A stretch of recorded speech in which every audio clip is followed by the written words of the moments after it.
Estás en 103.3 La Gaviota FM.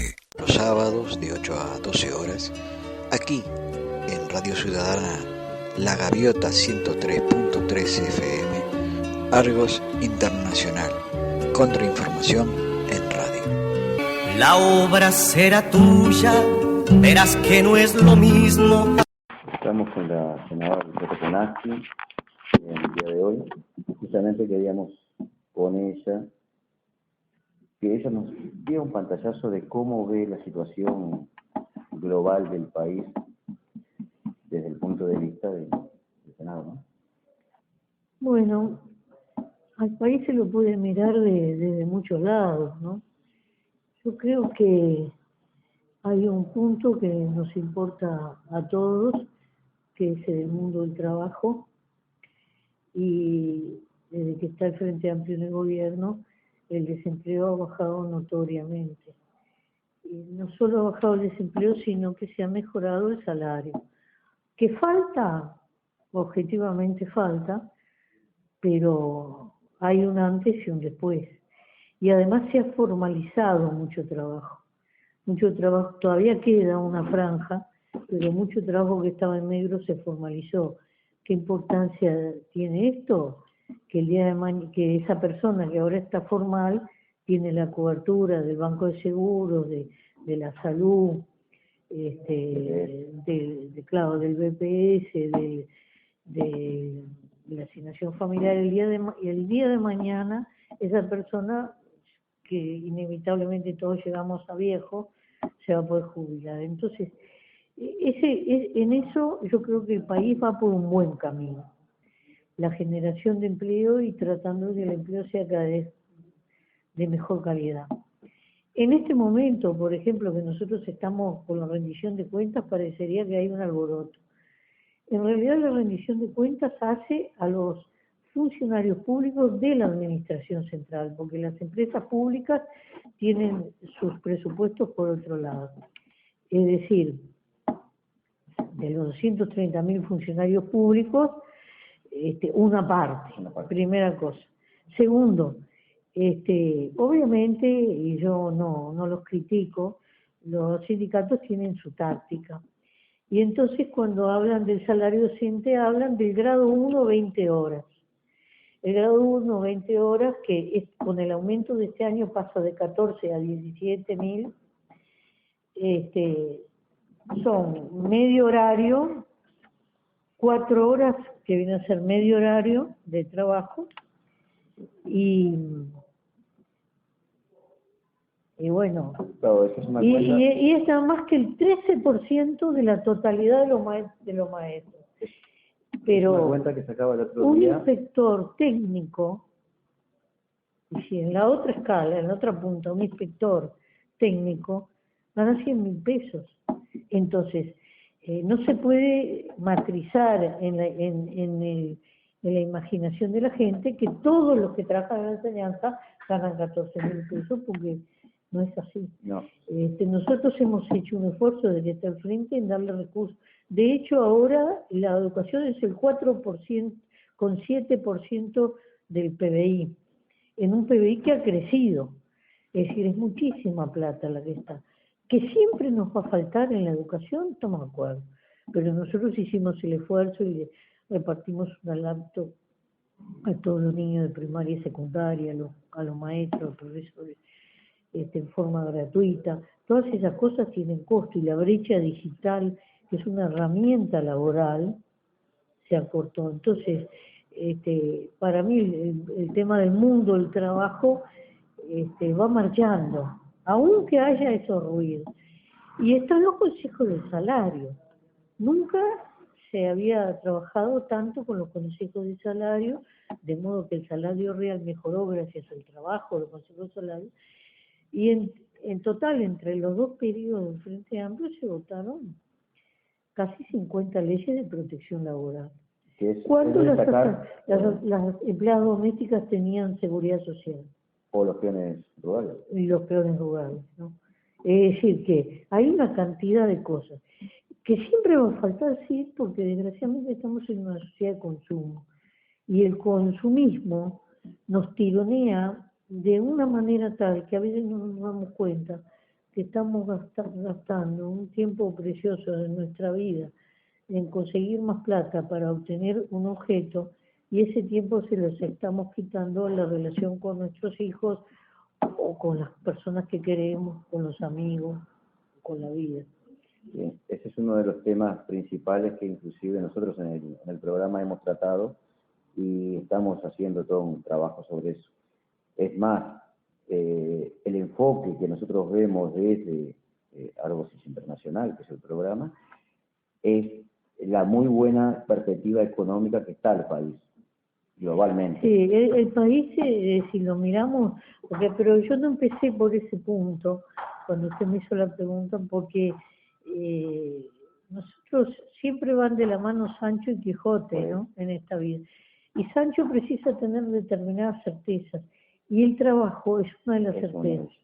Por eso empecé por ahí. Pero esa mejora del trabajo se logró porque le va bien al país. Ha habido inversiones como nunca, un 21% en relación al PBI, que eso nunca se había dado. Y eso todo generó mano de obra. Y han aumentado las exportaciones, es decir, todos esos números que le dan positivo al Uruguay de crecimiento, después redundan en que el Estado tiene más recursos para algunas cosas. También se ha avanzado muchísimo el sistema integrado de salud, es decir, nosotros vamos a tener el periodo con todos los sectores incorporados, y si bien el sistema tiene fallas, porque los sistemas están manejados por seres humanos y siempre van a tener un marco de falla, hay también un abismo. Por ejemplo, ahora en el llamado a sala, la ministra, con gran desparpajo, el senador Solari mostró una foto diciendo que había un delivery en la sala de operaciones. Y es una mentira rotunda. Primero, porque la sala de operaciones del Hospital Maciel está cerrada porque la están restaurando y la inauguran en septiembre. Primera cosa. Segundo, la sala que se ve, el delivery está en el corredor, y la sala que se ve desde el corredor es la sala de emergencia. Por eso hay más de una camilla, como las salas de emergencia de todos los hospitales del mundo. Nomás mirando la tele lo vemos. Y están las puertas abiertas de esa sala de emergencia cuando no hay ningún paciente adentro. Entonces mintió siendo médico y habiendo sido ministro de Salud Pública, mintió descaradamente. ¿Para qué? Para generar una zozobra. Lo vimos ayer en el programa de Código País, cuando él disfrazaba números, pero terminó dando la razón al suministro de Uruguay por ese motivo, ¿no? Esa forma lo terminó dando. No sé qué es lo que se busca, si tratar de desinformar a la gente, si crear un clima de caos, no sé. Lo cierto es que eso ha mejorado. Nosotros sobre fin de año vamos a ver el impacto que va a tener el tema de la vivienda, porque la vivienda viene avanzando, se vienen ejecutando bien las partidas, la agencia de vivienda rescató 60.000 carpetas que estaban muertas del banco hipotecario, unidades que habían quedado vacías y se habían tuburizado, las refaccionó y las puso en el mercado. Pero ahora vienen los efectos de la ley de vivienda social, que van a ser entre 4 y 5.000 viviendas, fundamentalmente en el área metropolitana, y eso va a impactar sobre la vivienda y sobre el valor de los alquileres, porque algunas son para alquilar. Y sobre la mano de obra también, porque va a generar más fuentes de trabajo. No, la mano de obra de la construcción está en una meseta, porque hay determinados emprendimientos de la costa que no se están haciendo, ahí hay espacio ocioso, entonces se trasladó para la vivienda social. La mano de obra de la construcción es un problema, es una ventaja y es un problema. Yo lo felicito al sindicato que logró muy buenos acuerdos salariales con la Cámara de la Construcción, pero más del 50% del costo del metro cuadrado es salario y carga social, y eso hace que la obra pública y la obra de vivienda social sea mucho más cara. Sucede también otra de las cosas que lo tenemos muy en cuenta nosotros, Hoy faltó el compañero Jorge Moreira, que también integra un consejo municipal junto conmigo, y sabemos perfectamente que hay cantidad de obras para hacer, pero no hay la cantidad de empresas necesarias como para que las puedan ejecutar. Las empresas grandes todas tienen trabajo, y las medianas diría que también. El problema que tienen las empresas chicas es que las empresas chicas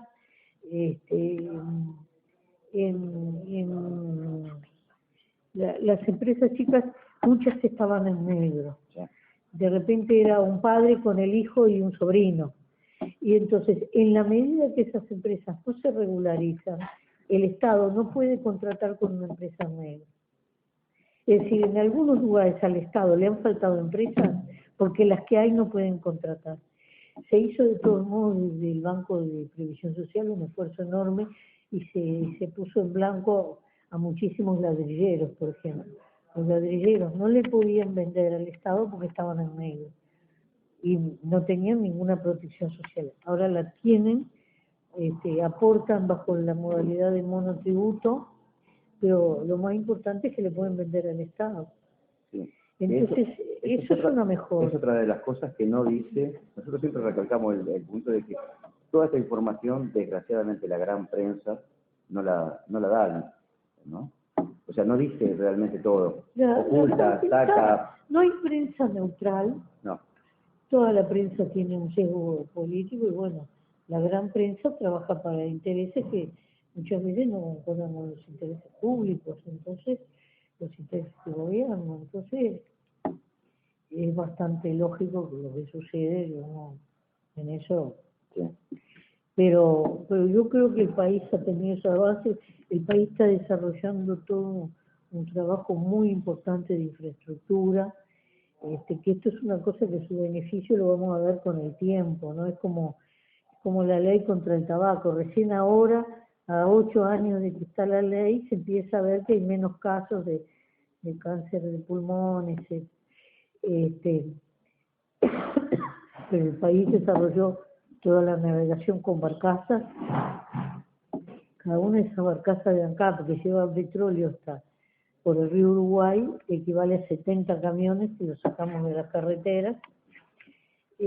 Además se está reformando la legislación para poder construir barcazas, no solo para el Uruguay, sino para la región. Eso es fuente de trabajo, metalurgia. Después hay un plan que fue uno de los objetivos del viaje del presidente a China, que es la financiación del ferrocarril, la reconstrucción posible, estamos hablando de ferrocarril de carga. El de pasajeros podrá estar adiccionado, pero en sí mismo el volumen de pasajeros en Uruguay no paga el ferrocarril, pero bueno.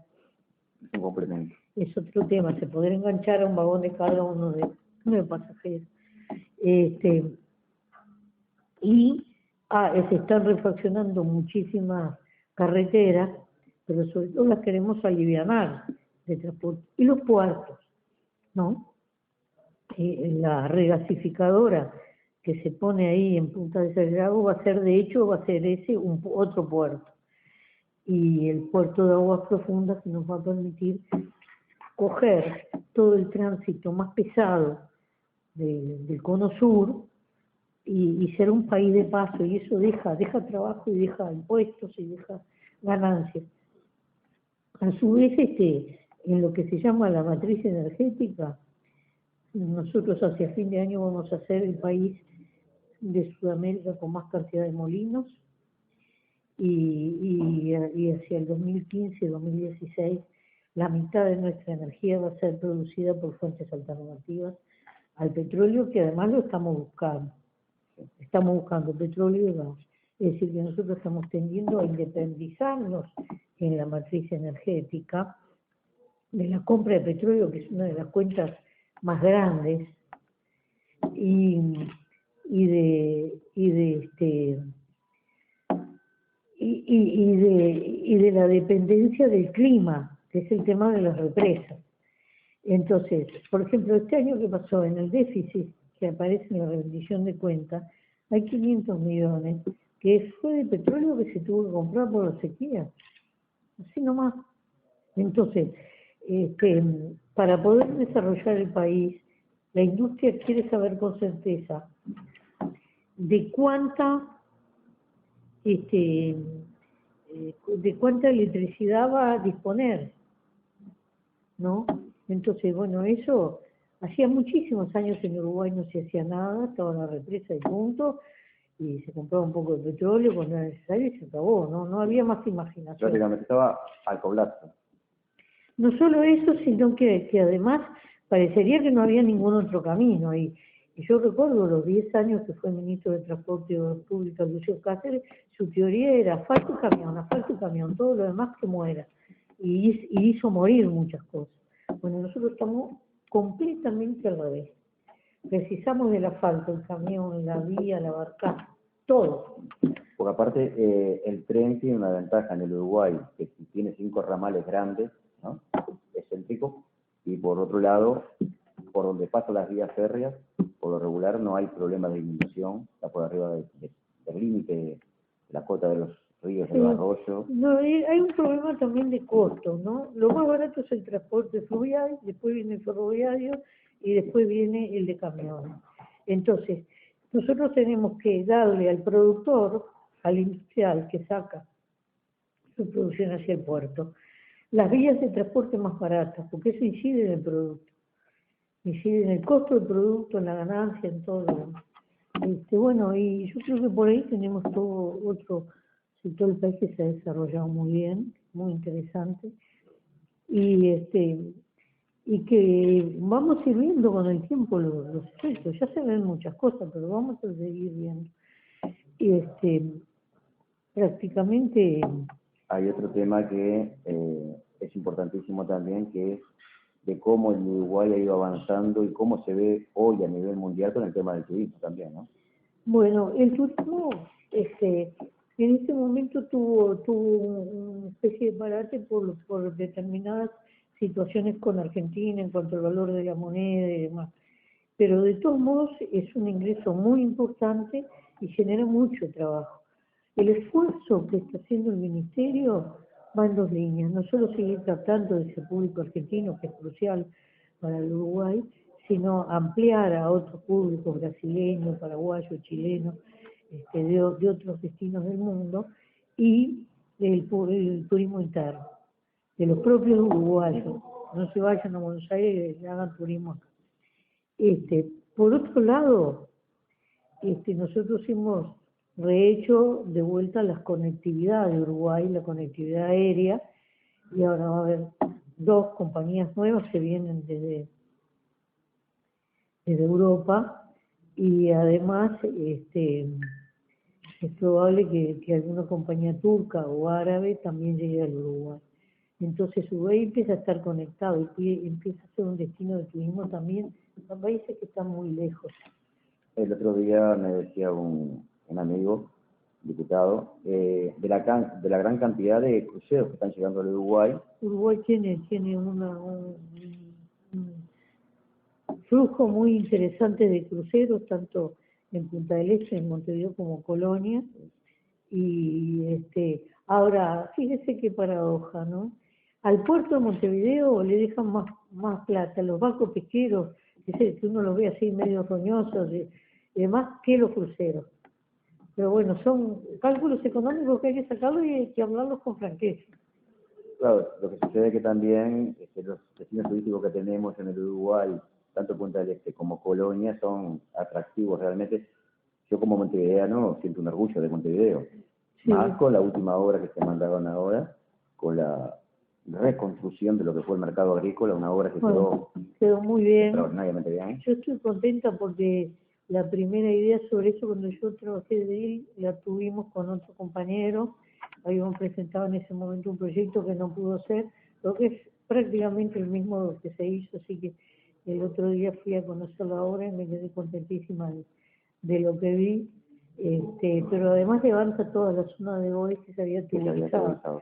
Ahí había bandas delincuentes, los Tumales, otros. Bueno, se rescató también un predio que estaba baldío y mugriento para estacionamiento.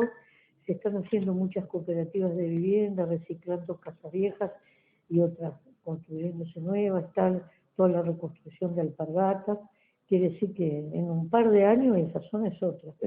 Y la ventaja que tiene que está a mano de todo, tiene todos los servicios, saneamiento, luz, agua, teléfono, escuela, liceo, UTU, lo que se pida. Universidades. Sí, todo tiene. O sea, es un lugar que es más céntrico que 18, si vamos al caso, por cómo está. Pero ¿no? bueno, ya estos días desde que se inauguró ha tenido, por suerte, un flujo muy importante de gente y es una fuente de trabajo también. Sí, yo estuve hace poquitos días allí, realmente quedé impresionado.